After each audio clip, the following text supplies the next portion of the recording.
Vila Autódromo is a long-established and peaceful favela community, and it's right next to Rio de Janeiro's main Olympic Park. There are many such places that house Rio's poor, but this one is being torn down, brick by brick, against the wishes of the residents who remain here. Eu penso que a Olimpíada não tem nada a ver com tudo que está acontecendo aqui. Businessmen and politicians are using the Olympics as a pretext to do all this. What is really happening here is really a real estate speculation. It has been proven that Vila Autódromo, as you also saw, does not interfere with the construction of the Olympic Village. The city of Rio sold this plot to a major developer as part of their construction contract for the Games.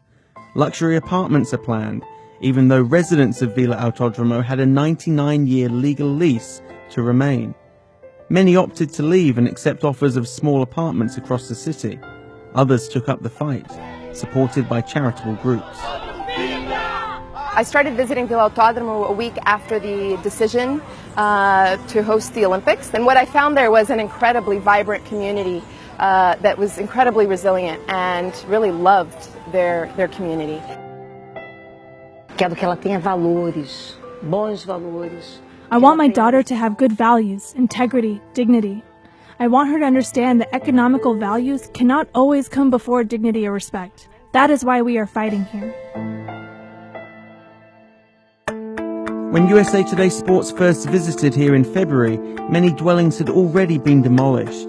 What was once a communal area where citizens would eat, play, and operate makeshift businesses now resembled a wasteland. Aqui, esse terreno todo eram casas. Casas. Well, there are not many now, but all here were houses. There was a lot of psychological pressure. Some residents gave up easy. The mayor's people told them that if they did not accept the offer, they would not get any money, and then they would not be able to buy a house somewhere else. There was also the ominous presence of the municipal guard, casting a shadow over the site. The city justified the presence of officers by saying it was to protect the residents. The locals insisted it was merely another means of intimidation. What are the legal consequences? In Brazil, there really aren't any.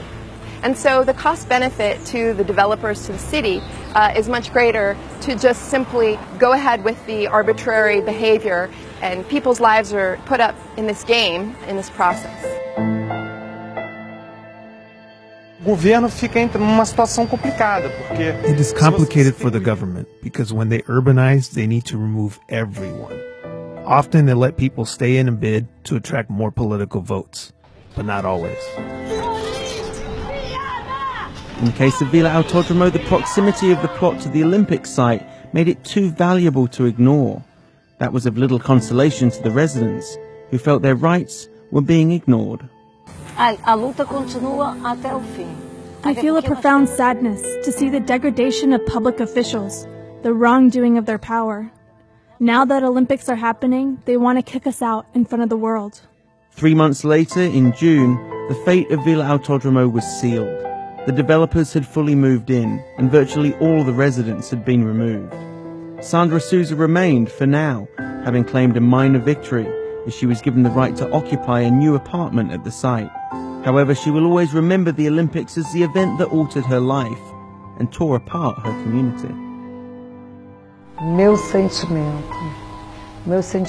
é lamento. The Olympics should unite people, but in reality, it seems that where the games go, they take away. The Olympic Games does not allow poor people around it.